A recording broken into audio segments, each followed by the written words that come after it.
here comes Rush up banana. He does have an AK in hand. Grabs one, grabs two. Can he find a third? Not quite yet. He smokes off that spawn side there. 1 HP. He's going to be able to get that bomb down there just on the steps. Plenty of time remaining. Now down to a 1 versus 2 here. Rush does have the upper hand a little bit as he grabs a kill on Azure. Can he find the last one and make it happen? Can he make your dreams come true, or will it all be lost and all become memes? Who knows? He does find himself hiding there in the back of the site. Fitting this planet bomb, I have no idea. There he is. Finds Ustillo, and just like that, Rush has wrapped up the round. Cloud9 16-9 there on Inferno. And a hell of a game by both sides, I believe. It was very back and forth. It wasn't nearly as one-sided as the scoreline might show. I think that actually picked up towards the second half of the game. And of course, if you're just joining us here on the Xfinity Analyst Desk, these are my companions in Pimp and Vendetta. And we're going to try to make some sense of what exactly happened here. So where do we start, boys? I mean, we start with the first half. That's always a nice starting point. But as you mentioned, right, you had a pretty close game, a lot of back and forth just to start off the entire game. And at that point, it looked like, honestly, I feel like Renegades were getting the better end of it for the time being in so many ways. They were steadily getting tier-side rounds, and again, that can be a difficulty. We've seen more and more teams actually have issues of just kind of getting shut out on the T side when they get off to a rough start. Renegades not so much at all, even with the rough side of winning pistol getting reset immediately and not getting off to the greatest start in that sense. So I thought Renegades were looking really poised to not necessarily upset, but they were in the right path. Exactly, and obviously second half comes around and just everything just goes to hell in a handbasket. Well, we looked at a comparison before the game. We can kind of take a look at a head-to-head now between JKS and Rush. JKS not having such a solid showing here, but obviously you saw the impact that Rush had within at least that round. I mean, obviously he was showing up big time in this match for Cloud9. Pimp, what did you see? I mean, it's a big no-no when a guy like JKS is putting up 11 frags and 19 death. 54.8 ADR is not too great. It's definitely below average. So a guy like him needs to be playing better, basically, especially considering how good he is. It is a guy that we talked about a year ago. You know, he should be playing for Liquid. He should be playing for Cloud9. Yeah. He should be playing somewhere else. He could be a guy playing instead of Rush, in theory. But in this game, he didn't show up. And JKS has been a little bit, you know, I would say the entire season. He hasn't been having a great season. He's not been having a great time. And maybe JKM is taking a little bit too much space out of him for some reason. I don't know. It's just not the same JKS we normally see. As for Rush, you know, a fine game, not the best, but just another average game for him, and that's why he comes in handy. He's like this rock steady guy on Cloud9 when they need him. He can do a 1 versus 4 clutch that you so beautiful just commentated, and he can be that rock on the team, and that's what Rush does for Cloud9. You know, that's what he needs to be every single time they play. Yeah, I think that's really the big thing. That's why you don't necessarily talk about Rush in pre-game segments and that kind of stuff, because he's that. Yeah, it's kind of like Crim's, just Crim's light in the sense that he doesn't necessarily frag out as much. A budget Crim's? Crim's light. I'm trying to get away from the budget. I was going to say Australian Shroud. All right, there we go. Yeah. I mean, even personality-wise, they're somewhat similar. It's kind of strange like that. But yeah, Rush in so many ways is extremely talented player, but doesn't necessarily get put into situations where he's gonna bust out 30 frags and that kind of stuff. But when you need him to step up, he does so, and you can tell what kind of skill he actually possesses. And I think that was just an excellent highlight of that, because he didn't have the greatest of game before that because he wasn't necessarily too involved. But when he's called up on, he does deliver. Well, a topsy-turvy show. I think I'm saying that wrong. Anyway, a rather landslide of a showing there towards the scoreline. But of course, Cloud9 did get off to a slower start.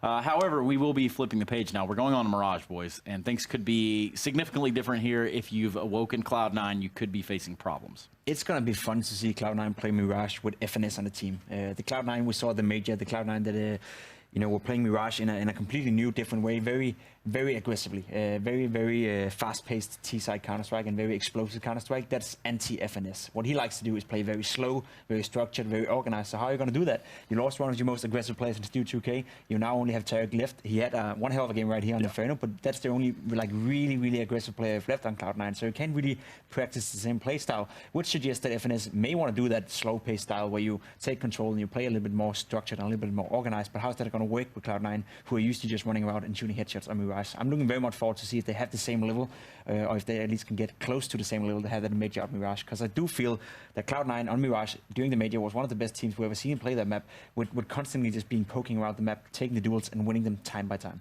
Well, how about this? If you're Kassad in this moment, the coach of the Renegades, what are you saying to the players over there. I mean, even if you at home want to get involved in the conversation, you can by using hashtag ESL Pro League on your favorite social media. Of course, Facebook being one of those. Let's go ahead and take it from our end, though, and say, okay, sit down, buckle up, now what? Well, I mean, for Renegades, one of the real hard things is actually, yeah, like Pim mentioned, we could see a very different look in Cloud9. I think you have to kind of prepare for FNS CS in that sense. We did see some signs of it when we had Cloud9 play, during their debut week with FNS here in Pro League as well on Mirage, and I think that's what we're going to be expecting more of as time passes. So that's kind of what you prepare for mentally, at least for Renegades. But I don't think you necessarily changed up too much with how you play yourself, at least on the CT side. I think the biggest, fluctuating or the biggest, movable object on your side of the CT defense should be still as per usual. Is he going to play close up towards A-pit, that kind of stuff? Outside of that, you still have Nifty, who is, very flexible in the way he plays with that op. He can do most of the rotations and try to create as much, I guess, stress within the slow-paced C9 team from the get-go. So I don't think you need to do too many change-ups for the Aussie team, Aussie Scandinavian American team. Yeah. So many regions in there. Yeah, there's one. That is true. What do you got, Pim? No, I definitely agree. It's Renegades is a fine team, and especially you mentioned Nifty. He's one of those guys who's going to be running around all over the map, and if he's feeling it, he can be a stress factor for Cloud9 for sure, and for FNS in that matter. And I do feel, depending on, you asked what would Cassette say to the players, like we don't know as much as they do. They probably have been practicing against each other offline. That's how teams practice these days, in case you didn't know out there. But they probably have an idea of what to face. So I would probably just play their game, let Nifty do his job and let Justilio do his job, because they work best when they feel confident and are allowed to run around. And I think I mentioned this before. In NA, there was a time when nobody wanted to practice against Renegades, because in practice they were probably the best team that have ever played the game, because they were just running around and doing all sorts of I would say straight out stupid stuff. They're not immortals, but it worked for them. And if they can have that confidence and go into a game with that confidence, as we've seen from time to time now, they're playing better, then there will be a great step for them to maybe take a surprising win here against Cloud9. So 30 seconds. What teams do you got? And I'm counting. You get 10 seconds again, Hollow. 10 seconds? Okay, I'm actually going to side with Renegades for this one. I do like how Renegades play Mirage, and if he still is feeling it, then he's going to be a difference maker for the Renegades team. Can I have 10 seconds too? Yes. Yeah, C9's going to win. Okay. Didn't even take 10 seconds. Two. That's good. Almost as many syllables. All right, with that said, it is time once again to introduce the B team. These guys, a.k.a. Moses and Harry. Jason, how you doing, man? You all right? If Jacob ever wants to work in this industry again, he better cool it. My God. Just throwing that one out there right now. Yeah. All right. With that said, I think it's about time for you guys to kick us off on some Mirage. See you later. I do want to just say this team is always going to be Australian to me. No matter how many North Americans, no matter how many Scandinavians they add, it'll always be Australian at heart. Yeah, map 2. You got your first map prediction wrong as usual. Yeah. How you feeling on map 2? Good? Yeah, I'm starting with Renegades. Okay. Here we go. Halvor is devastated because he predicted them to win as well. He knows you're cursed. Yeah, but I'm also blessed with some great Counter-Strike right now, Jason. So we're about to head into this one. It's Mirage, everyone's favorite map. I don't know if that's true, but pretty much everyone doesn't hate it. So even if you say it on a broadcast, it has to be true. That is true. JKS far back towards ticket booth. Rush is going to force him away, and actually they're running out with the smokes as well. Almost it feels like mistimed that, as the smokes hadn't quite plumed when they crossed. But look at the aggressive nature of the strategy. Look at what it's gained them. The reward outweighs the risk in this scenario, at least for this one instance of the strategy. They have control of connector, they have control of jungle and window room, although that's a good start for Renegades. Rush maybe not needing to take that fight. Gonna put a lot of pressure on Tarek and FNS. Nifty with only 7 HP is clearing mid at the moment, but now they've got to come from CT spawn. They've got to get in to defuse this bomb, and all the kills go the way of Cloud9. There's just too many crossfires set up. How do you retake this bomb site when Cloud9 had that positioning? Jacob gonna add one more onto his tally, and JKS, that's a headshot. He can defuse inside the smoke. He's got a kit. This kill has to go in the way of Skadoodle, but it doesn't, and they do have the defuse. They somehow make it work off the back of a 4-kill from Jacob. That is a stunning loss for Cloud9. Again, the opening pistol round, they had it won, and they end up dropping it. Yeah, I know we often speak about these 5-on-5 retakes that teams keep doing on the A-bomb style Mirage, and usually we very rarely see them work out. But it was just Jacob, Mr. Pistol, winning that almost single-handedly, 4 massive kills. And Renegades, they've gotten off to a good start. They've won the pistol, though we still have yet to see a team convert this second round. So don't hold your breath just yet. Man, we know Automatic can do some dirty, dirty things with that Deagle. No one really being presented for him quite yet. Tarek spots the elbow. That's Jacob, one of the heroes of that pistol round from Renegades.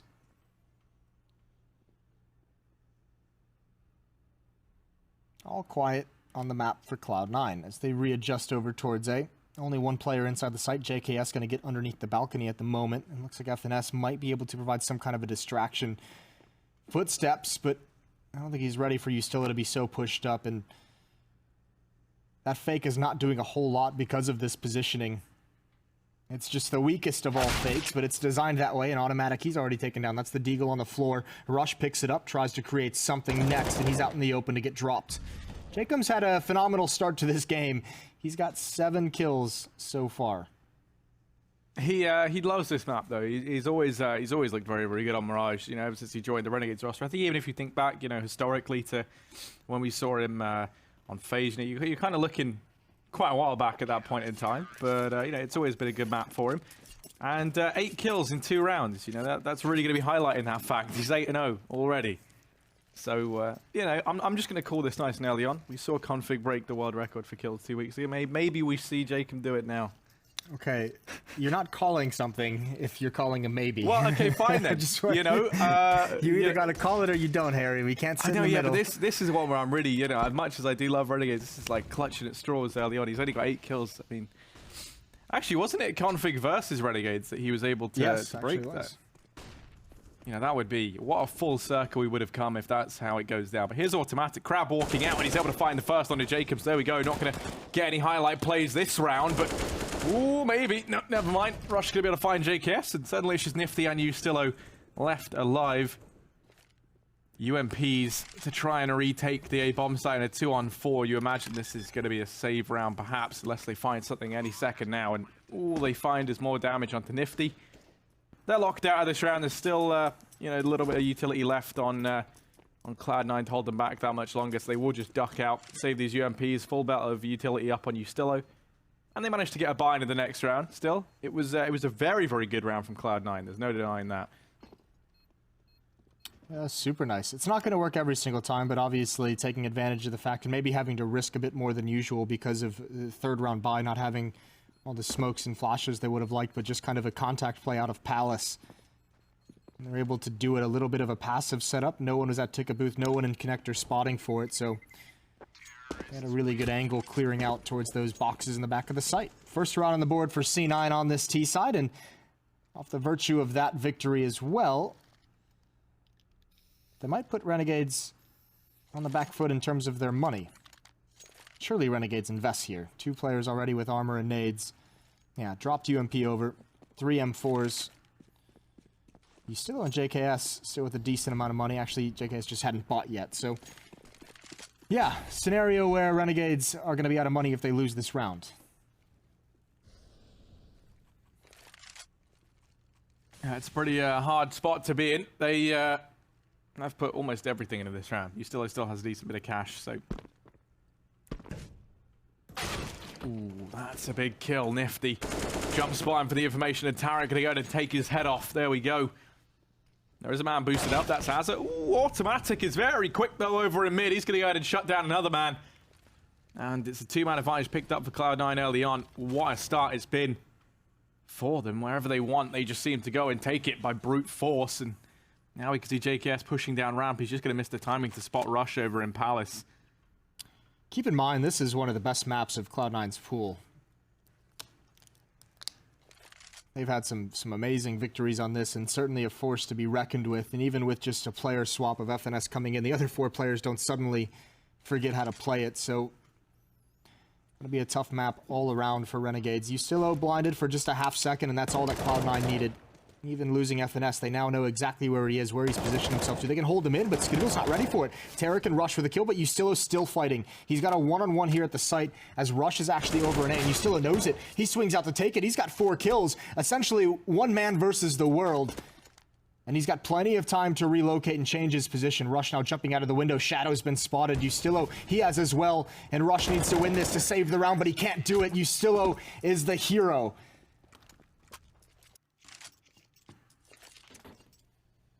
And I always say, I mean, you know, Ustilo is a very, very curious man, in my opinion. He's one where, you know, some games we see him when he's struggling to really take off at all. Then others, we see him at moments like this, where he is just lights out. You know, so often, to me, he's almost just like, let me think, kind of like just like a rocket-propelled grenade or something. You know, you just tell him where to go, and he'll mess stuff up there. That's sort of his role. But he's certainly messed up that for Cloud9. Yeah. Another round. That's 2 rounds now in this half already. In this young half, only 4 rounds completed. That it feels like Cloud9 should have had with ease. Jacob took the pistol away, and Ustilo takes that round away. Another buy though for C9. This time very light. It looks like they're setting up for some delayed mid control with FNS coming from the underpass. They could actually turn this into a B split. I mean, the crazy thing is, I think Renegades, off the top of my head, I think they've had 17 kills so far, right? And, it's 13 of them coming from 2 different people within the team. So that's a pretty unreal statistic when you look at it. Ustilo and Jacob having a good time with things early on. And Cloud9, they've had to go for a pretty weak buy in this scenario. It's 3 AKs and a Galil up on Rush, but an entry found by Skadoodle onto Jacob. That's one of the heavy hitters for Renegades, dropped out very early on and no opportunity to trade. No one in a position to actually pick that up. And they're going to start to rotate away from B. Now, this is a curious decision to make. They've left it open, going to be playing with 4 players over here towards A. And this B bomb site's fallen. In this scenario, you kind of look at it and think Renegades have to save. Yeah, they definitely do. They took the gamble, right? You kind of start cheating people over towards A. You think it's going to be a mid-control, a split towards that side of the map. And from here, you just have to keep the guns in your hands. Wisely, Renegades not even attempting to get over to the bomb site to save things, so to salvage the situation. It will be a second for C9, but another very strong buy for Renegades in the next round. It would only be Jacob who'll need anything, and the rest will just re-up on the nades. Nifty will get the armor. Same for Cloud9. Going to be able to have everything they could want. A couple Galil and a Famas on the board for them that they'll keep. Pretty good start to the T half, but this kind of jockeying for position around the economy from both teams. Eventually, when someone wins that, we'll see where the dust lies, and that team could have a very solid advantage in the rest of the half.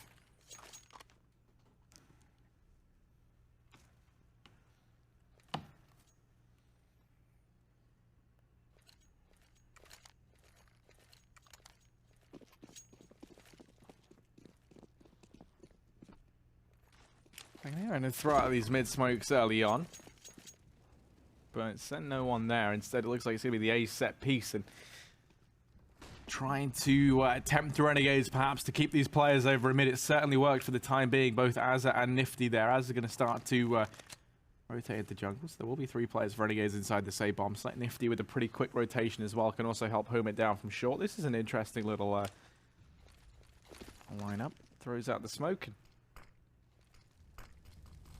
Looks like they've decided to... No, I was going to say, no, yeah, the stairs smoke just comes in a little bit late.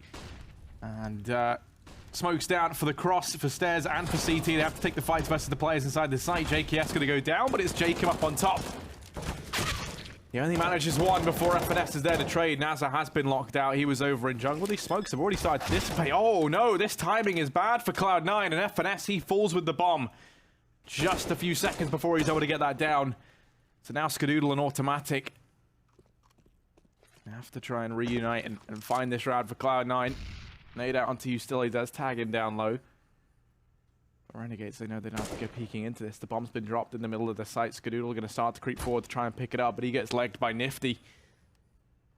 And this round, with no utility left on Cloud9, it's feeling pretty impossible. They have managed to get the bomb at least. The CT left open. They can go for the plant. There's an incendiary on Azza. Gonna come in just a little bit late, but ooh, this is not a good place to be. On the upside, will they check it now? They've just killed Skadoodle here. Are they going to expect Automatic to be in the same position? Well, now they certainly will. Yeah, now they spot him out. Yeah, that was not ideal for C9. Obviously, once Renegades kill the planter, they have such an advantage. No more utility. Cloud9 used everything they had on the hit. Nothing they could do to re-smoke that choke point and get the bomb down. 4-2, good round from Renegades. That save call in the previous is starting to look like a pretty smart idea from them. Another buy coming in for Cloud9, though. They have a chance to return the favor.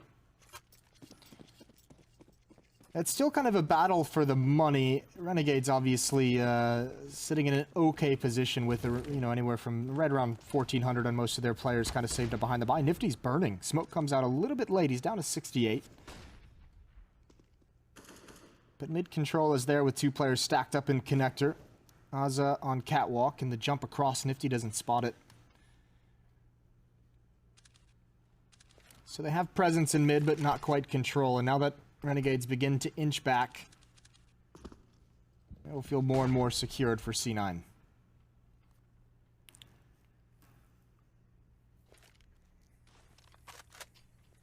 Now, it feels like we still really have yet to have too much of an impact here on Mirage. It is Nifty. But for the longest time, people thought he would be one of the players perhaps joining Cloud9 as the replacement for Skadoodle. Obviously, that never did come to light.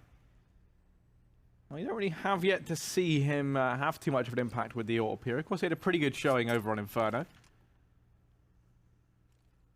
He's currently over here towards Connector, along with Jacob. Now, that smoke, there's a pretty big gap in that down to the bottom left. Can you imagine that's going to benefit Tarek, who just sits pretty lying up the top of Connector. It's allowing him to clear into the site, and even check round to his left. He's got the bomb on his back, so that's a duel he had to win, and he's able to do so. Jacob now goes down. Man advantage in favor of Cloud9. JKS waiting in CT spawn. He's going to get flashed back, and first man drops down into the site, so it's a lot of confusion right now. And ooh, look at this, Renegades. They've got all four players down in CT. So they're going to nade out Tarek at least, so they managed to equalize things out, but Automatic waiting for the flank in through jungle. This is a near on impossible round now for Renegades to get their way back into. With all four players coming from CT, they have so many angles to check, and Skadoodle's just sitting pretty down in Connector. He peeks out, but it's rushed to double down. FNS now with a third, and Automatic finishes the round off. Cloud9 say hello to round number 3. Yeah, there's some awkward rotations from Renegades to really only have a one-pronged retake, especially because the Cloud9 player firmly in control of window room, and there's nothing they had to worry from coming from that angle. Really nice from C9. Good entry from Tarek around the smoke as well. 4-3 in Renegades. Onto the pistols. A couple players down at 1,400 are not going to be having a good buy in the next round either. So I think next round will even be a half purchase from a couple players from Renegades. Just the upgraded pistol. So a chance for Cloud9 to take the lead, actually. And start to put together a very good T-sided half. Yeah, most definitely. We've seen these pistols be very, very strong, but this is around where you feel like, I say these pistols, not these exact pistols. These are 3 USPs. This round is not going to amount to much for Renegades. It's not. Harriet. I feel like, you've taught me well in that regard, Jason. I'm not getting too emotionally invested in this round. That's when it always comes back to bite you. It's when you least expect it that someone like Jacob gets 3 kills with the CZ. Well, I basically congratulated you on turning me cold, but just listen, it's gonna happen, Harry. I'm just helping speed up the process. Yeah, here's Jacob's first kill. He's gonna go for more. They do line up for massive damage onto Automatic and Tarek, so that's a really nice job. And Usilla coming through. The smoke is gonna make something happen, but Automatic is able to grab one. Tarek's turn next, and he keeps that rifle away from Renegades, and JKS, he's just waiting up on balcony. This is going to be huge. They have no idea he's here. That's going to be a free kill. Oh no! Skadoodle! He recovers perfectly! The quick scope over 1 HP though. Does he know where Aza is? No, but now he does. Aza missed his opportunity. Skadoodle's got to buy time for his teammate. You could see he doesn't want to peek in. Aza has to make something happen, and Skadoodle's just trying to use the box for cover. The time is an enemy now for C9 though, and Tarek isn't moving fast enough to come support. They still have to get the bomb. It's out in the open. Skadoodle's trying to do it quietly, and he does. That means Tarek can now just hold the angle. That shot is going to give up his position, and there it is. narrowly avoiding defeat is Cloud9, and they even things up. So that's a very, very expensive round from Cloud9. You know, 3 players falling. Skadoodle does so well as well. You know, with that flank coming, I think it was from JKS, but I'm not entirely sure. Point is, you know, to stay alive there. I mean, admittedly, it's on 1 HP, right? So maybe it feels like a bit of a fluke, but still, to stay alive in that scenario is massive from him. And now it's just the upgraded pistols here from Renegades into this round. Imagine Cloud9 can take the lead, although you never know. I mean, with USPs, we saw Renegades do so much damage. Can they do a bit more with the upgraded pistols? Usually what I find is, you know, when it's like they have the really, really weak buy, they do really well. Then they get like a little bit more into this one, and they just get wrecked. So, you know, let's wait and see. Cloud9 get the B-bomb site for free. Renegades don't even really have to try and go for this. They could just elect to hide. And you imagine Jacob might do exactly that. Gonna try to, but Tarek feels like getting all the kills. He's got 3, automatic as 2, full house for Cloud9, and a 1-round lead. Here's the op coming out onto Nifty again. He's had a quiet game, 2 and 5.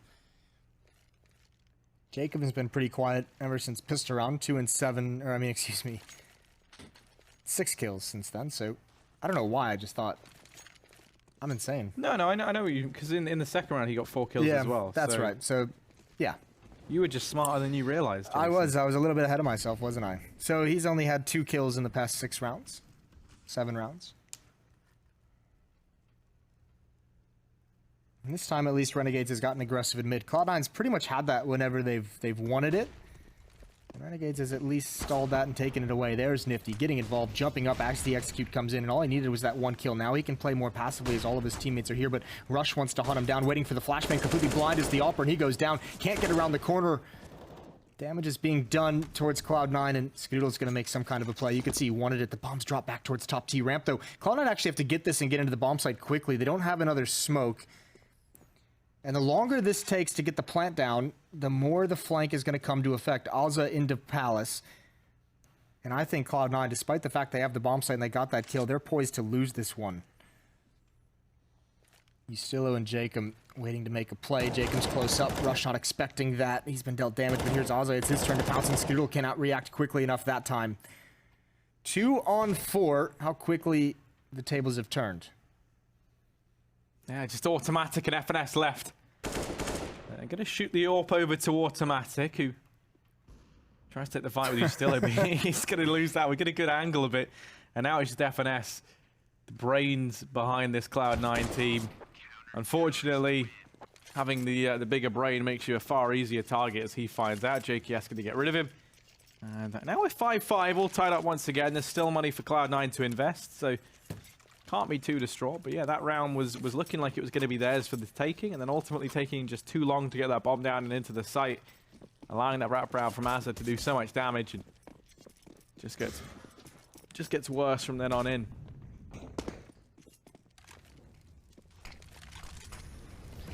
This round though, over into middle early on, throughout the smokes. Nifty tries to peek through, does just fall back, and that's a good opener found by Skadoodle. Ustilo already going to be down and out for the count in this round. Azza is in position over on short, although he hasn't been having the best game of his life. Scary thing is, oh, look at this push. Jacob's going to be able to find 2. No, he just gets the 1. The spray can't connect, and Tarek's able to trade. That's unfortunate. It looked like Jacob had made the play that could swing the round towards Renegades, but now Azza getting aggressive as well, trying to get in front of that smoke, and actually that smoke confuses FNS. Mentioned he was the brains of the outfit in the previous round. Well, he didn't see that one coming whatsoever. Skadoodle again going to try and go for an opening. A missed smoke. And that's the peak, and actually Tarek takes down Rush. The leg from Nifty into a kill, but you know, shoulder peak is just far too wide. This has just been a grind of a round, as both of these teams losing players every step of the way.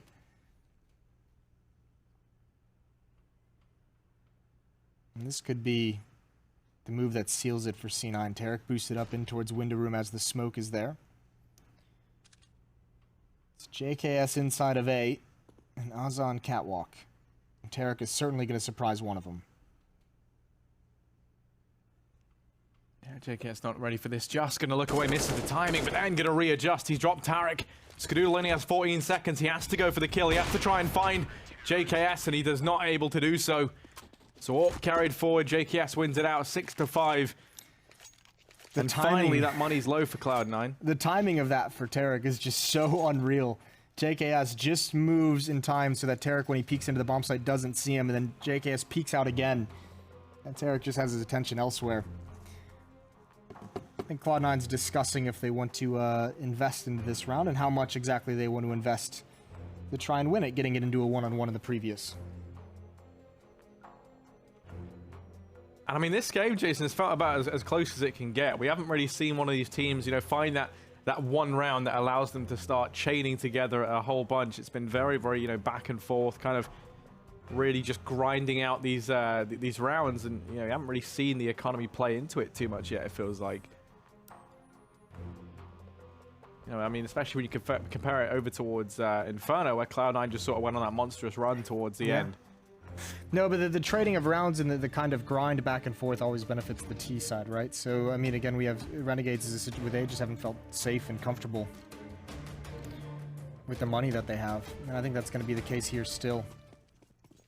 Yeah, you could see Estillo on 0, JKS on 50. I mean, they have a solid buy, but any losses here are just going to hurt.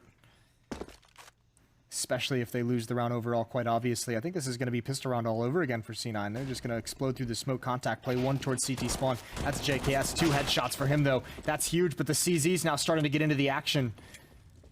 Nifty holding the line. No smoke to block him off. They have to get this bomb, and there's going to be a nade right on it. That's beautiful from Nifty. 3 kills from him, and a very smart play. No plant for C9, but we'll see another buy. Yeah, I mean, Nifty's feeling thrifty. He goes ahead and, you know, makes that very cost-effective for Renegades by staying alive, keeps the AWP. And now we maybe start to see them build up a little bit more money. Not too much though. You're still down low. JKS recovered slightly from the previous round when we saw him with hardly any. But they can't really sustain a loss here. They're not in that position just yet. Cloud9 have everything they possibly need, or they're in the same boat. They're going to go for this run boost. We saw them try to do it a few rounds ago. Nifty flashed off the angle. Does spot the boost out. Isn't going to get caught by it. Makes off lower tunnels. FNS is there. And he's going to miss its mark. Throws down the Molotov for connector. Uh-oh. Things get bad for Nifty here. He already used his smoke. Tarek going to find him as he tries to get out of the fire and flame and window. Man advantage gained for Cloud9 early on. Look at this aggression from Estillo, though. This is... This could be either great for Renegades or very bad. FNS coming in and just going to miss the timing. So Estillo's got by. And this is where now he becomes a real problem because, you know, they've got the information from FNS that no one's here, no one's pushed up. He thinks it's clear. Estillo has cleared so much ground, but he's going to make the... No, he doubles back to mid. This could be massive. It's all down to timing, as you could tell from our groans when he went over towards that A bomb site. The bomb would be huge if he could pick that off, and he might just be able to. At least going to see it. He takes the shot. That's the bomb down, but he's given up his position. Now he needs to stay alive. He needs to buy time this whole time while still occupying them, and he gets another kill on top of it. No one can deal with the situation from C9. They're too far apart. Estillo has thrown a wrench into this hit from C9, and he's done a great job. Now Cloud9 has to fight the rest of the way, and Tarek's going to be brought out of it. There's JKS with an advanced position, comes back to help out, and that's the round. It's all over. Estillo has sealed it in the favor of the Renegades. An automatic out in the open. He's got to start getting into cover, start trying to save that weapon, because they're coming for the hunt as the time and the round ends. 8 for Renegades, doing just enough to establish a pretty strong lead. Yeah, now we finally get into that situation, you know, we were kind of addressing in the sense that Renegades now have the money going their way. When you look over at Cloud9, automatic saved, he's got $0, and everyone else kind of sitting, you know, I think there was one player above 3,000, but then the rest all kind of just below $2,000. So, bit of an awkward spot to be in.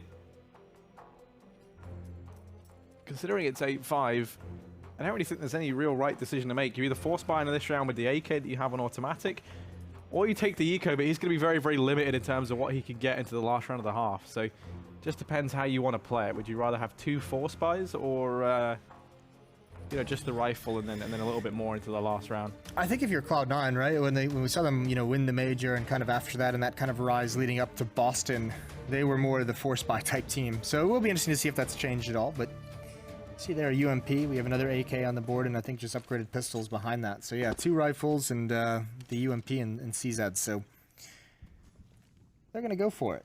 Why not?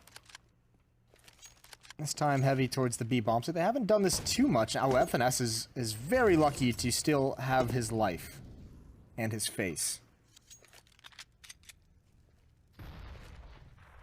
That's a shot that I can guarantee, by the way, for those of you watching at home. If that was taken against you in matchmaking, you would die. So FNS, yeah, he's extremely lucky to have dodged a bullet there. And Nifty's going to get flashed off the angle. That's good. That's created a bit of space for Cloud9 to work with. Now they go ahead and throw this smoke down into window. Skadoodle and Automatic probing forward.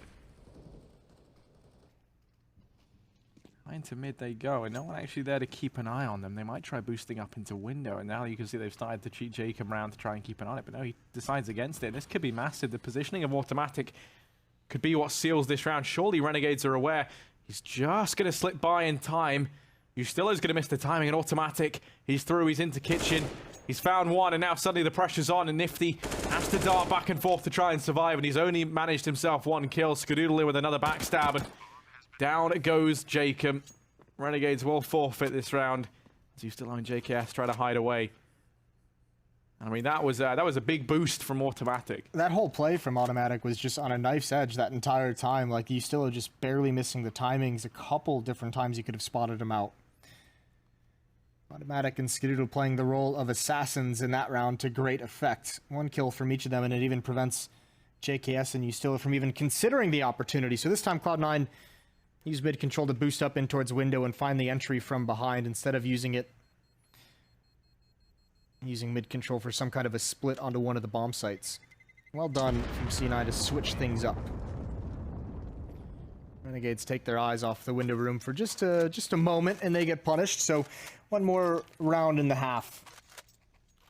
8-6, Cloud9.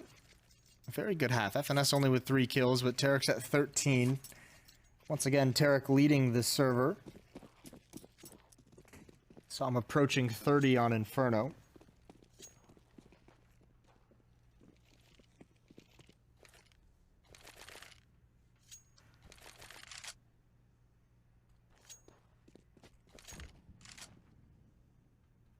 Yeah, I mean, he's had a lights out performance indefinitely.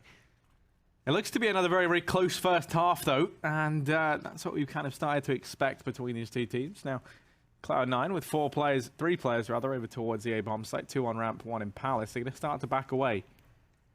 Maybe they don't fancy it. Actually, no, I think it's Skadoodle lining up a smoke instead. And Renegades, 3 players over in mid. Could spot this play out from Automatic. And FNS, as they are down here. Not FNS, rather, but Tarek. Looks like Renegades feel like this is going to be a split towards the B bomb site. So as it's starting to rotate over, a couple players were going through CT spawn. They've come back now when they realize their mistake, and Automatic got to be careful behind him. He's turned into a free kill, and Rush already has gone down, and that's huge. That is the entirety of middle handled by 1 player. That pretty much seals the loss for Cloud9. It will be a 9th for Renegades as Nifty steps it up. I mentioned at one point in the half that he was having a very quiet performance. Well, he stepped it up since then, a multitude of triple kill rounds. I think C9 is going to be happy with 6, but they're going to look back to this pistol round and say they should have won it. Jacob with good performances as well, but just an all-around solid from Renegades. Everyone kind of contributing. Nobody too high up or too low on the scoreboard, and impact plays all around. Ustilo incredibly had this flank, but also he had that ace in the B bomb site where he was essentially the one-man army. Yeah, I mean, he's looked so good on Mirage, and you know, that's kind of one of the recipes to success that Renegades need to have. Can he keep it going, though, on the T side as we head into the second half? 9-6 is the scoreline for Cloud9. A pistol round win here means a potential at tying things up 9-9 for Renegades. We could see them very, very quickly move to a 12-6 scoreline, at which point they're in a pretty comfortable lead. And those odds there show you how close this game is. Now, this is an interesting buy from Renegades. You have Jacob and Nifty both taking a hit so they can get extra utility. A Molotov brought up onto Jacob. Which, you know, isn't the most common thing to see on the Mirage pistol. They try to make their way towards B early on. They've already found FNS, but now do they expect Automatic, who's also in the corner? The flash is perfect, but it also blinds him, so maybe not. He's able to get one. That's it. Skadoodle's here. Has to try and make a stand. Tarek's rotating in through short. Nice shot from Skadoodle. He's not done just yet. Going to keep pushing forward, but it's going to be dealt with. And now Tarek and Rush, they dismantle the rest of this Renegade roster. It's just Jacob. And he had a lights-out pistol round in the first half. Can he do it once again in the second? He's able to retrieve the bomb, but Tarek, close to his left, going to go ahead and just snuff him out. It's going to be Cloud9 winning the pistol 7-9. Yeah, that was huge. Jacob's still thinking Tarek was over in dark, so he gets kind of fooled, and that Molotov has no impact. Cloud9 able to close it out. Now the SMGs are brought into the field of play. No plant for Renegades, which usually means you'd see some kind of an investment, but I think they're going to be content to go into the fourth round with as strong a buy as possible. Scout on Skadoodle as well.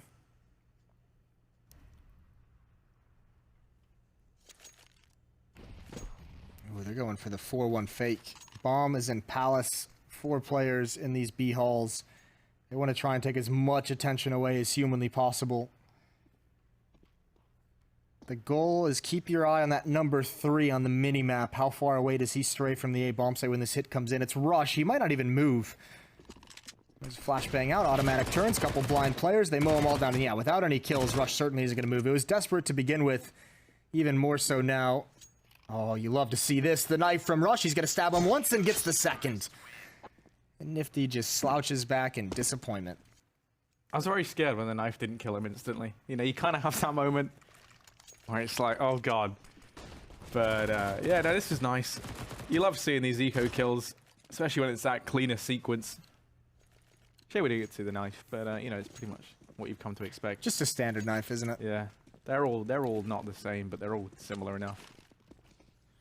Well, P250 out. Skadoodle going to get some target practice. 1 kill with the scout. Tags up Jacob. Going to go for more. Tags up 1 more, and he doesn't mind losing that gun. He was going to upgrade it next round anyways, so damage is nice, and now you send the SMGs forward to gain the bonus money, but the nades are completing some of the frags and dealing plenty of damage. All tied up at 9-9, and how many of these do C9 upgrade? Do they just let Skadoodle get the op and be content with UMPs and MP9s? That's the question. As Tarek actually drops the op over, and Automatic has one as well. I feel like we've seen more double op setups out of C9 than what we were used to at the start of the year.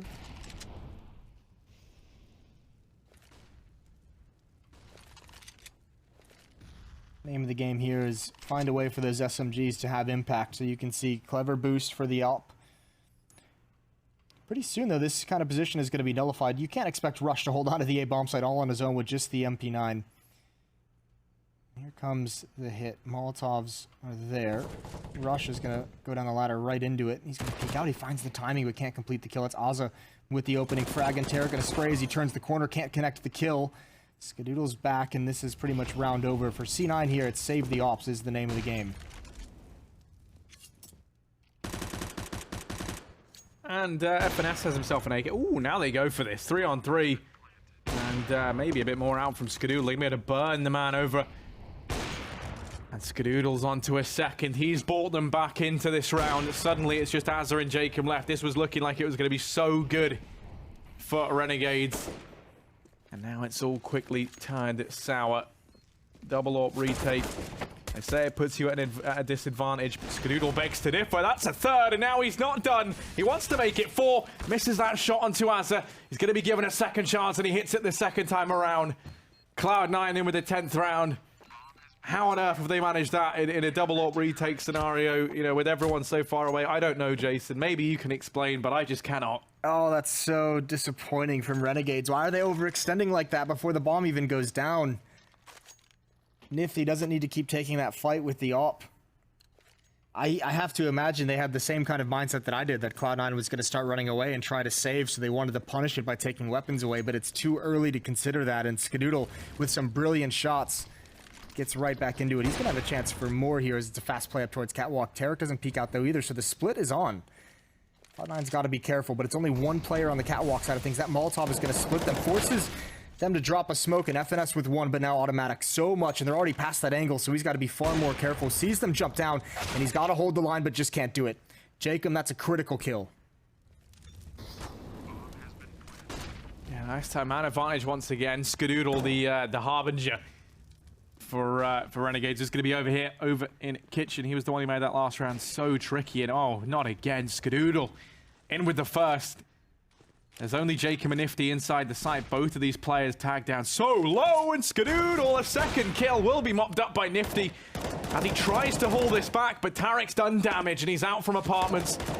As this crossfire with Ustillo is over on short, but they're going to miss the timing. The Molotov rains in. Tarek's on the defuse, but Ustillo peeks through the fire and drops him out. It's another close round, far closer than I ever expected that coming. And Skadoodle, I mean, what has he been drinking? What has he been doing? I mean, he looks unreal right now. Something's in the water, Jason. He's just stopped caring, hasn't he? He's just letting loose. Old school Skadoodle coming back. One of those weird situations where, out of a victory, Renegades actually have the weaker buy. Galil, UMP, light on utility. Cloud9 want to get in their face. They're going to have the chance. There's the jump across. Tarek takes off Jacob's head. He was the only one in mid and actually burning as he runs back, but he's going to be fine with it. Again, though, FNS. Looks like he could have some pressure applied. 3 players on Renegades on this side of the map watching underpass in these holes. But they don't want to go back towards mid because they know there was aggression. They obviously can't realize that Cloud9 have fallen away from it.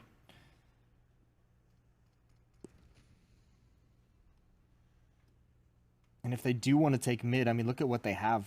2 smokes, 2 flashes, and 2 Molotovs. They don't, I mean, you have to use a lot of these resources. Or you take big, big risks. Lucky for them now, the way this is played out, looks like they're going to head towards that A-bomb site, which is away from Skadoodle.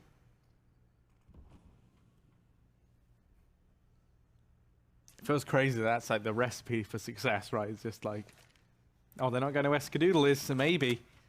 But, I mean, it's in the retakes, weirdly enough, that the AWP for Cloud9 has been so good. Now, Automatic, he's gone sneaking through their own smoke over in jungle. Tarek lies in wait. They are going to check it. He goes peeking out, but he's got the crossfire with Rush. He's able to net himself one. Still goes back in for more. Tarek's not done yet, and that's 3 big kills. Tarek locks in an 11th round for Cloud9. 4 kills in the round in total. He's 22 and 12. He is on fire, just like what we saw on Inferno. It has been him and Skadoodle in these last few rounds, straight up decimating Renegades. Yeah, he's been incredible in both of these maps for C9. He's hitting a great level. Not just tonight, but just overall these past few months. That is a very good sequence in a tough scenario as they're coming up A-ramp, as they're coming up connector, and to be in a position that's sometimes difficult to deal with. Ustillo at the moment first forced forward, and Tarek still adding to his tally, going for the eco frags. Stat padding. I mean, why not, you know? He's had enough difficult ones, right? Give him some easy ones as well.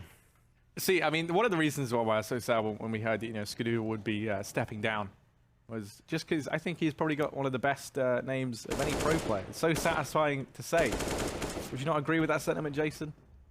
Oh, yeah. You know, when you get to usher a Skadoodle whenever he's gone for a nutty play, you just feel good. And there's so many things, you know, you can mix up. You got Skidaddy.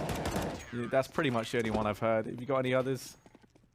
You got any other Skadoodle nicknames? Not really. It's just such a ridiculous name that you can pretty much turn it into anything. Yeah. And it's not going to be more ridiculous than Skadoodle. Ah, well. What actually is the situation? Because I've heard that, like, he said, like, he's coming back to Cloud9 and, like, no, like, not retiring anymore. Is, you know, because I find that kind of funny, you know, he took some time away, like, literally, I'm talking, like, a week, you know, of, like, yeah, I'm going to be stepping down. And then he kept playing for Cloud9 in all their games, so he never really stepped down. And I think, you know, then just kind of got, like, the thirst back for the competition. Because it did seem like, you know, once that pressure was taken off of him and maybe having to perform well, like, you know, suddenly it's like, well, I'm not really in this team anymore. He was just doing so well, and here he is again. They're going to be coming his way. 2. Oh, surely he can't just keep going back. Finally, he's going to get shut down. Automatic burns out Jacob. I was going to say, there had to be a timer on how much success he could find. Now, him going down up in apartments has meant that Nifty has netted himself the AWP. So that gives him something to work with. Nifty certainly isn't the man you want to be giving the AWP over to, if you are Cloud9. Because he has been looking pretty good with it. Had a slow start in the first half. But then he started to come into his own. Now, the bomb's gone down over here towards platform. This is going to be a tricky situation. But Cloud9, interestingly enough, they've only got one man inside the B bomb site. The bomb's down here, and FNS currently stands here alone. They have a fast flank from Tarek, who's holding the retreat back through mid.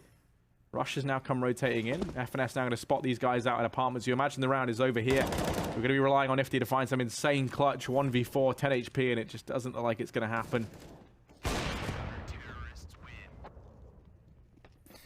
13-10. Cloud9 really grabbing control of this. And it's not just Tarek, it's Skadoodle with 20 kills. Automatic is at 17. Another chance here for Renegades. Not going to be able to have the AWP in Nifty's hands to start the round. And again, fully invested as this losing bonus builds up. They need a plant if they want to continue to have strong buys moving forward. I don't think they're at the full losing bonus quite yet. We'll see what this turns into. Fast mid control through the smoke, and they've got it. 2 players on catwalk for Cloud9. 3 players at A. Automatic, he wants to go find the information. Gets one, spots out the bomb as well, and that's softened up the defense on the B side of the map, so you can see the rotations in towards CT spawn. Rush and Skadoodle starting to transition. It's going to be Rush who gets in towards window room carefully, as they could have been boosted up. That'll be FNS's job to check that as the smoke clears, though. Ustilo is up there, and it's all down to timing. When does FNS turn around and spot this out? Any moment, Renegades is going to pull the trigger on this push. There it is. Free kill for FNS. 3 on 4. Now Renegades just starting to make their move. Molotov on towards balcony, though, is going to stop that player from Palace from having impact, but Tarek slides out. He gets dropped easily. Just presents himself, and so does Skadoodle. Walks right into a flashbang, and somehow all the kills go the way of Renegades. Instantly in a 3 on 4, Renegades get everything. This is turning out to be a much closer affair than Inferno was. I mean, the first half going down to the exact same scoreline, but in the second, if you recall, Cloud9 just started to walk away with things back on Inferno. This has not been the case on Mirage. Renegades now 2 rounds behind and close to resetting the economy of Cloud9. Both teams at breaking point in terms of the money, and here's Tarek charging up short. He gets flashed through, but he's just going to sit in this smoke. They go running on by him, and little do they know, there's an enemy in amidst the ranks. He sits in the smoke, and he waits, and he waits. Now he goes creeping on out. He's back to back with Jacob. As is going to pick him up, and suddenly 2-man advantage gain for Renegades. Rush going to dip down over here on the A bomb site. There is a man up in Palace in the form of JKS, but he's just going to sit back patiently. Renegades, they apply the brakes. They slow down a bit now. Yeah, plenty of time to do this, and this is going to throw it all up into craziness for Cloud9. You can see them rotating over towards B, so they're going to take that gamble. Get into the B bomb site. If they come here, we have a chance. Otherwise, we lose and just save the weapons. Nifty using utility to throw a small fake, but don't need to pull any rotations as everyone's here. Nifty's just kind of scouting things out, and he's going to fall away. Renegade slowly going to move into the A bomb site and find an open site and a free round win. So it'll be 12-13 as this stays close down the stretch. Renegades has taken all the money, all the economy away from C9. All they'll have is the guns in hand. Rush would be able to drop an M4, so it is pretty important they're able to keep these weapons, but there goes that idea. Nifty now keeping them boxed in, so Renegades should be on the hunt. Nifty not able to get anything else, and that might make them a bit more nervous about moving forward.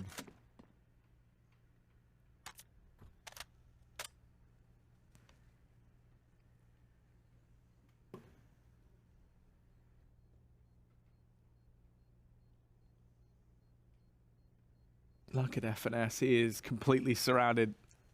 He's surrounding the dinner bell already. They want to try and hunt him. They just don't want to throw too much away either. Taking this one rifle out of his hands is quite a big deal as well, if you look at it. I mean, he could drop an M4 over to Tarek. You know, Automatic can invest in something himself, or have Skadoodle maybe throw over a UMP. Rush can buy. They can actually feel the pretty decent buy, all things considered here. They're going to take the pause. Do you imagine that's kind of what this pause is going to be about? Deciding whether or not do you go for the investment now, or do you allow Renegades to find, you know, a 13th, an equalizer, and then buy up into the next with everything you could possibly want? It's not an easy decision to make, but as you pointed out earlier, you know, Cloud9, when we saw them on the build-up to Boston, they were a team that loved to go for these forces. They like to play things quite risky. Since bringing in FNS, though, maybe that's become a bit more measured, because he is one of these IGLs who doesn't kind of flirt with the force buys as much. I think also being in the lead 13-12 will influence that decision, because you still have kind of a round to not really to play with. It'll allow things to be even up, but it's not like you're giving them a lead down the stretch, right? And you have Skadoodle, who's been playing excellent with the AWP. So I think this, you do save and you just kind of unleash Skadoodle and you say, do whatever you think is going to find you an opening pick.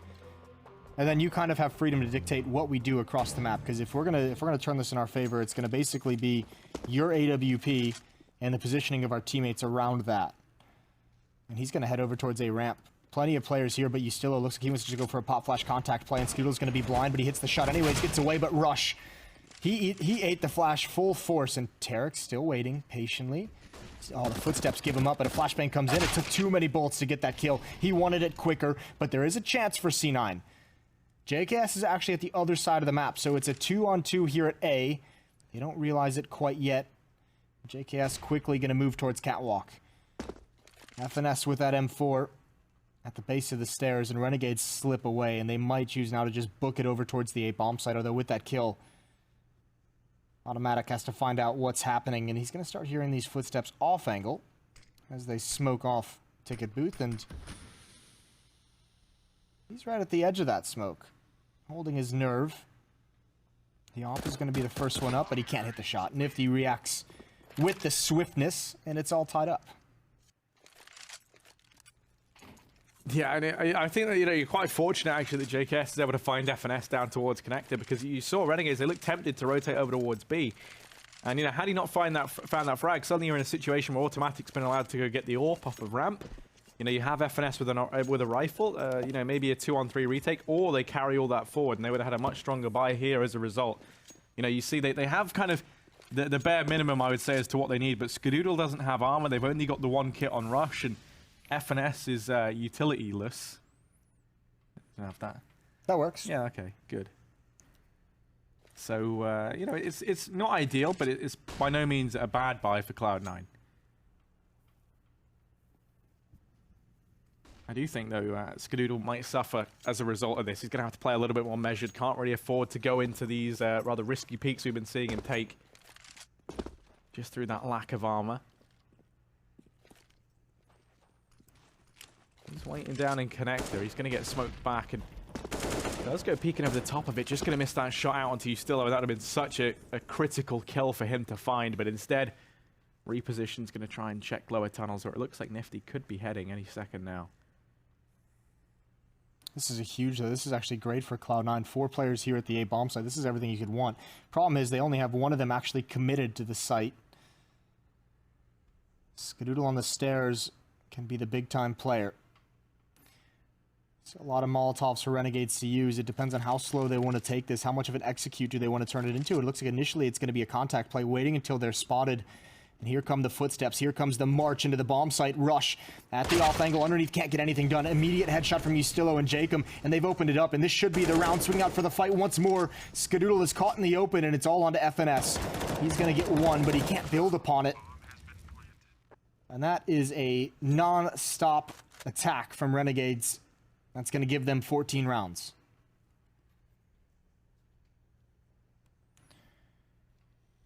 Just not enough utility to slow that down, and especially with the contact play, you could see no one from Cloud9 really ready for the fights that were given or that were offered by Renegades. They got into their face before anyone could react. Rush wasn't prepared for the first kill. Player stuck at triple boxes, and Skadoodle, force out of connector, was too late to stop anything. So they've rebounded the mostly Australian team, and they're looking to even up the series, which is going to make the playoff contention for the last week even more fun if that actually comes to pass.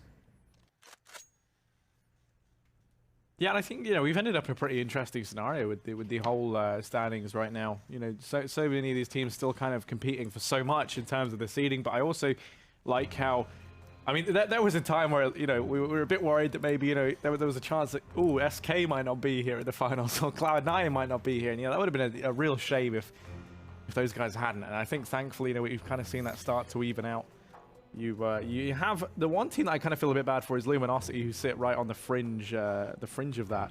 Yep. But, you know, speaking about this game at hand right now, you've actually got it up on your screen, Jason. We have Renegades and Cloud9 in 4th and 5th place, respectively.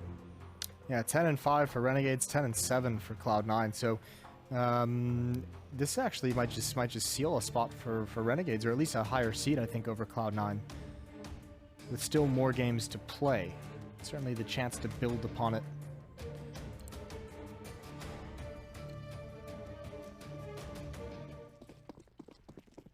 Gonna be tough. We'll see how it goes. Certainly Renegades making a great bid for the ESL Pro League playoffs as well.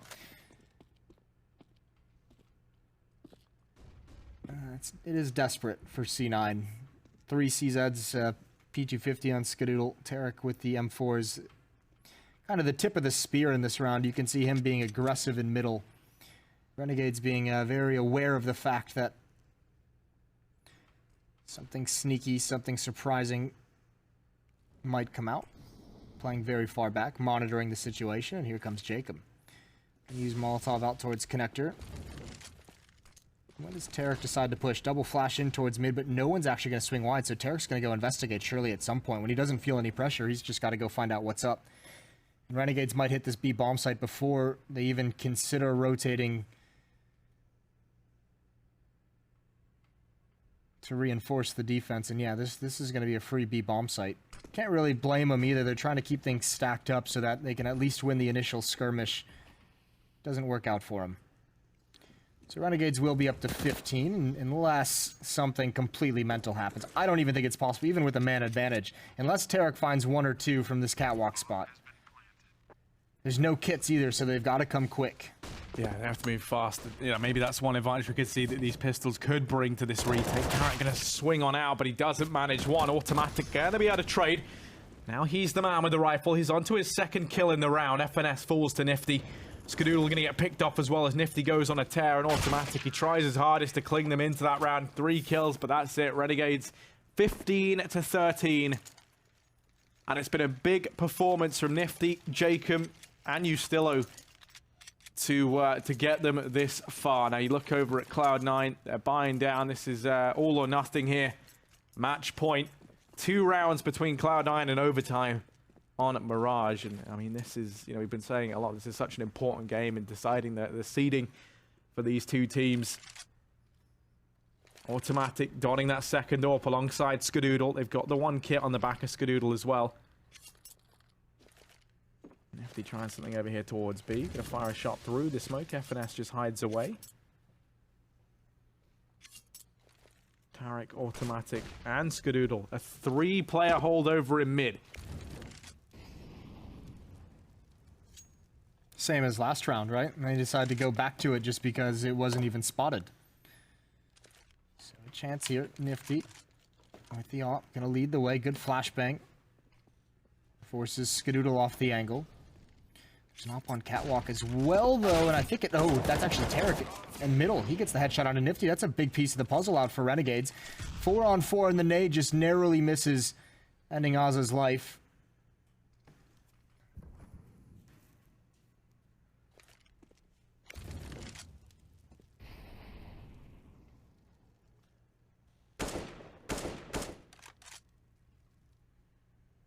It's only 35 seconds, so Renegades have to try and make a decision pretty damn quickly. They're going to go ahead and rotate this bomb over here towards ramp. Asa now joins, and they leave Ustillo over there at the B bomb site to try and wrap in late through lower tunnels and deny some of these rotations. But pressure's going to be on for the 3 remaining players for Renegades over here towards A. They're going to be walking in to Skadoodle and Rush. Skadoodle up on stairs. And right now, I mean, he's been delivering consistently throughout this entire game. He has to try and do it once again. Now more than ever, Rush going to peek out, finds the first. The bomb's dropped. 5 seconds and counting, and there we go. JKS finished off. It is just Ustillo. just able to survive. No, he goes down after the time. That is devastating for Renegades, although they can still mop together a buy thanks to JKS sitting on $10,000. Yeah, he's going to be able to drop over. So one more round for Renegades to try and end this here as they've fought. I mean, they were losing at one point. Cloud9 put together a pretty good start to this half, but wrestled control away. There's Ustilo. Smoke on towards Catwalk. Molotov in towards Connector. All default things for mid-presence. So not giving up their hand quite yet. Skadoodle and Tarek in towards Connector as well, just to have some kind of a presence. They'd like to at least get one shot from Skadoodle before falling away. And actually, he's at a pretty narrow angle towards Catwalk where he wouldn't be able to fall back, so it's pretty invested position for the defense in Connector.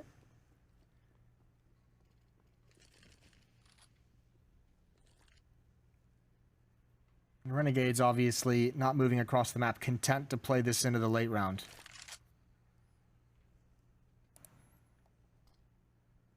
Yeah, they're finally going to start to exert a presence somewhere. They've thrown out some utility over towards A as well.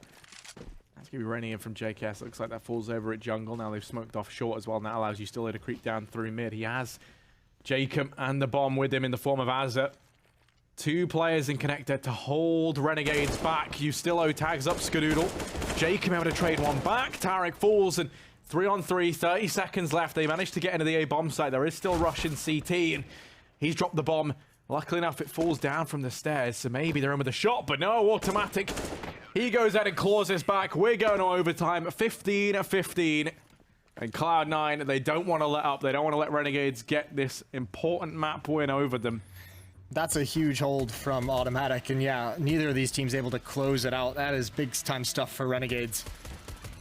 I mean, for Cloud9, excuse me, Renegades, I'm surprised. They seem to have everything in hand, right? They seem to have the advantage down the stretch in that half and really take everything away from C9 and then just drop the ball with the last two. Finally, Cloud9 is able to get enough money in the board to mount the defenses they wanted. And again, it's the ops that are there. That spell the end for Renegades in regulation. So 15-15, money issues won't be a problem for either team with 16K. MR3, so 3 rounds on each side of the map. And Cloud9 go directly into a double op setup. Oh, look at this. Change of pace, fast play, contact through the smoke, and again, all the kills, 3 kills for 1. Beautiful trades from Azza, 2 headshots to follow up on Nifty's opening frag. And that's it, that should be the round. If you're Cloud9, you can go for it just because of the massive amount of money, but there's no real reason to. I mean, talk about coming into the overtime swinging on behalf of Renegades. What a fast round. They are going to be able to get themselves a 16th. Let's not forget, for those of you just joining us, this is the second map. Of course, Cloud9 are able to win out Inferno earlier on. This one's in overtime, so the magic number we're looking for is 19. And, you know, also this means that whichever team does lose has been able to source themselves 1 point, I believe, for the overtime loss. So that's going to be interesting to see if that plays into the... That does make things a little bit sticky down the stretch, doesn't it? Yeah. So the 2 Orps able to survive. FNS can go ahead and throw his over to Skadoodle.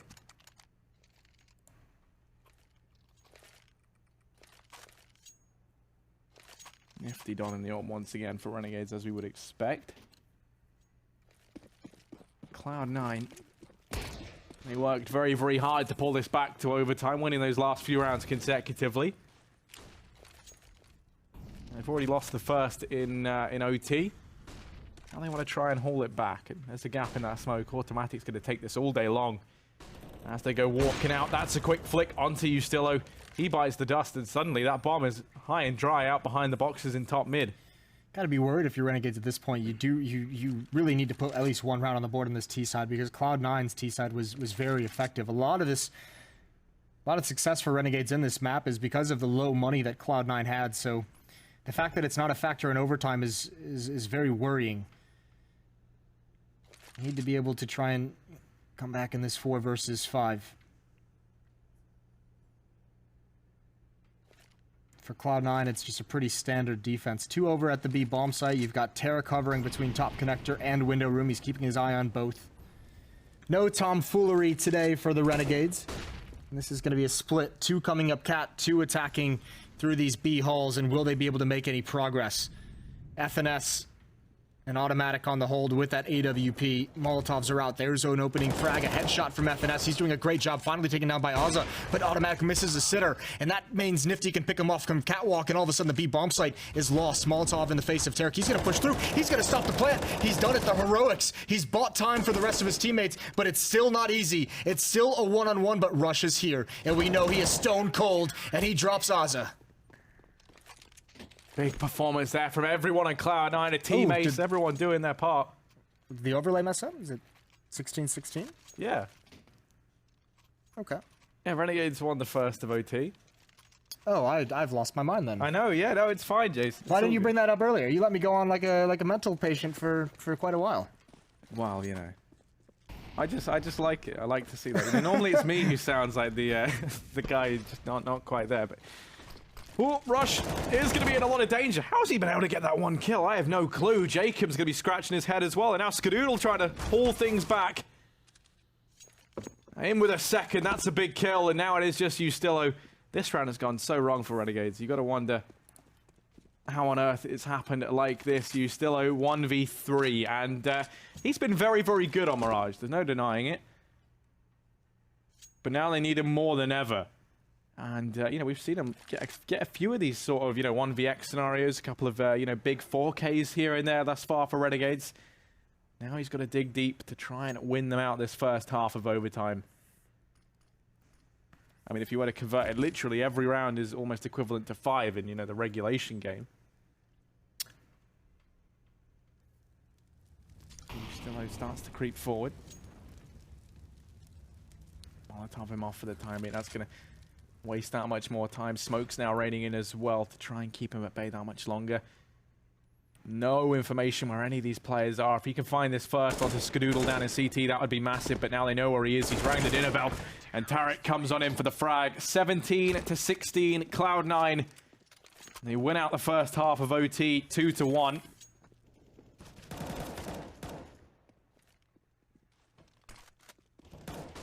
I think a nice play from both teams. Seen a lot of different adjustments, a lot of different strategies, and you can see there the ops for Cloud9 was a big part of the puzzle that they used to solve kind of their issues. And when Renegades just kind of blows up through the smoke, it really negates in that first round of overtime when they hit that execute in that fashion, it negates some of the ops. But when they slowed things down, it allowed plenty of time for Automatic and Skadoodle to have impact. 24, 25, 26 kills for the top 3 players from C9. Skadoodle, Tarek, Automatic, and for the Renegade side, it's 22 on Nifty, 20 on Jacob and Ustillo each. I think it's JKS who wasn't too far behind at 18, so a little bit more, little bit of a deeper performance out of this Renegades team. They've got to win all 3 if they want to take this map in the first overtime. Cloud9 just need to win 2. 19 is the magic number. Yeah, and Cloud9, they get to immediately move into this double op setup. No such story for Renegades. They opt against it. Just Nifty picking that up.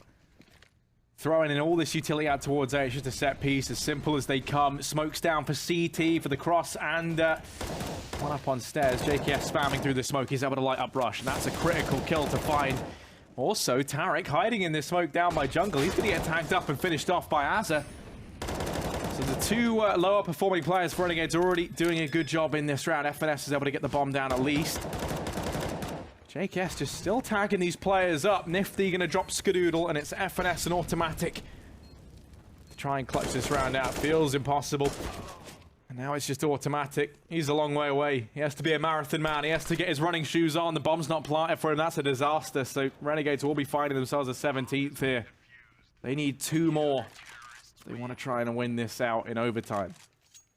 Really clever play. A lot for Cloud9 invested on that play from Tarek. Getting into that smoke, hiding in it. That's just a clever change. Unfortunate for them, it doesn't work. Hide in the smoke and a pop flash through, and I don't know if Azza saw him before it went off or if he was just spraying blindly, but if that works out, Tarek pretty much gets control of top connector, and that's round over. So you can see the idea behind it just doesn't come fully to fruition that round for C9. Molotov going to be in towards connector. Cloud9, again, just going for an explosion at this A bomb site. This time, Very early on, flashbang's over, and they're waiting for the counter nades, it looks like. There's the Molotov. There's the counter smokes. Decoys are being thrown by C9 to force that kind of utility out. Here comes the real hit. Yeah, they molly off triple and the Boxer Warheads. They've shut down all the positions inside the site, but Nifty gonna drop one from CT. Peeking over the top of Ticket, he nets himself an early kill. Onto Tarek, no less. That's been the real hard hitter for Cloud9 in these last few rounds. Bomb plant has come in, 4 on 5 in the retake and rush. It looks like he's going to be waiting for a flash to go on through in a CT. There are 3 players here. Flash emerges. He's only able to get 1. Almost a second on the Nifty. The Renegades doing a good job in this retake, keeping themselves composed and time ticking away. Managed to flush out automatic, but he takes a man down with him. FNS and Skadoodle now start to haul things back, and there we go. Cloud9, 18-17. That was a 3 versus 4 after plant that Cloud9 are able to win out. Yeah, really nice hold from Cloud9. Didn't look like they had a whole lot of advantage. Even Molotov forcing players out of their positions. So again, over towards the A bomb site, they find success. They go for another attempt, and we'll see what they have for this last round of the first overtime. If Cloud9 wins this, the map is done, and they go 2-0 for the evening. This time they switch sides of the map, but they're keeping things pretty grouped up. It's going to be Rush and Palace, and there's actually Ustillo and Skadoodle trade damage. Leg shots onto each other.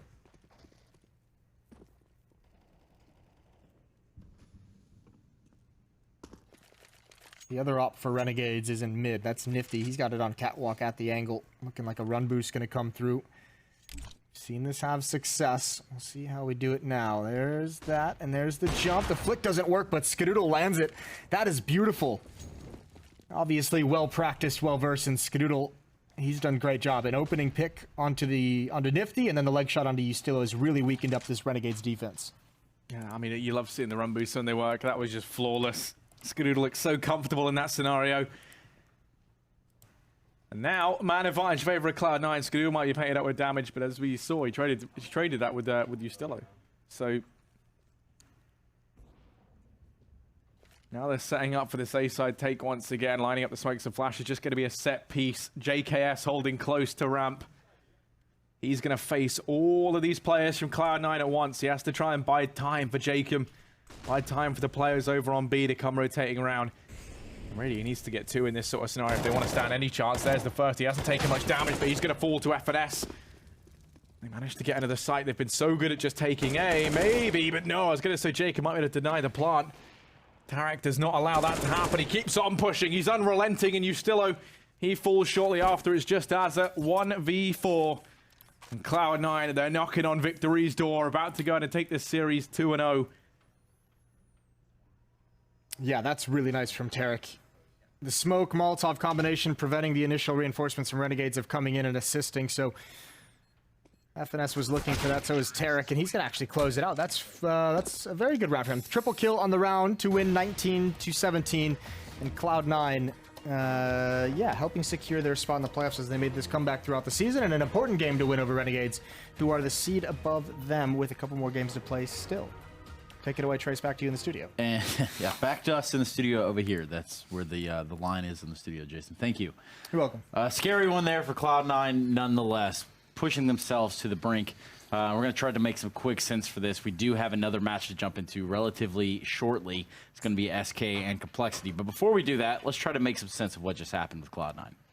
I mean, again, game starts off in a pretty normal manner. It's 2 fairly evenly matched up teams that go at it, and then Renegades eventually start to get a better grip of it. I think it's nice to see that we didn't necessarily see too much of a change out of Renegades. We talked about that in terms of, are they going to approach this differently? Are they going to play their own game, or are they going to be more worried about what potential changes we see in Cloud9? I think we more or less saw the same old Renegades in terms of, doing their mid-aggression. You still out and about towards a ramp and all that kind of stuff. So that was nice to see. I was starting to get worried for them as I went into the second half, right?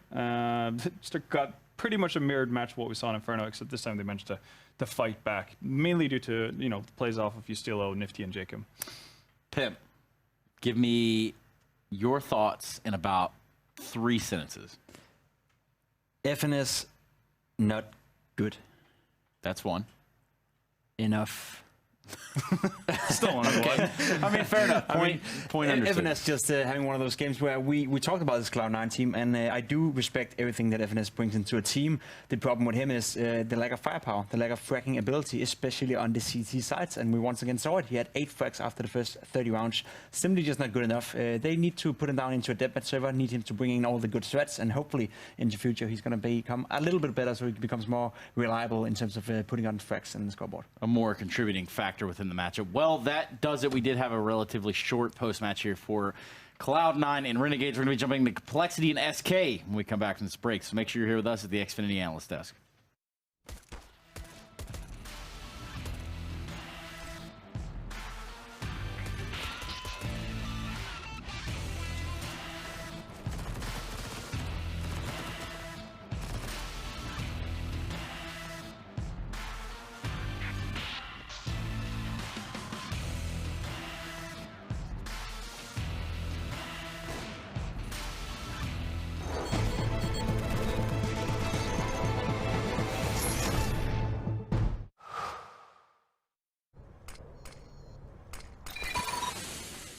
Incendiary out.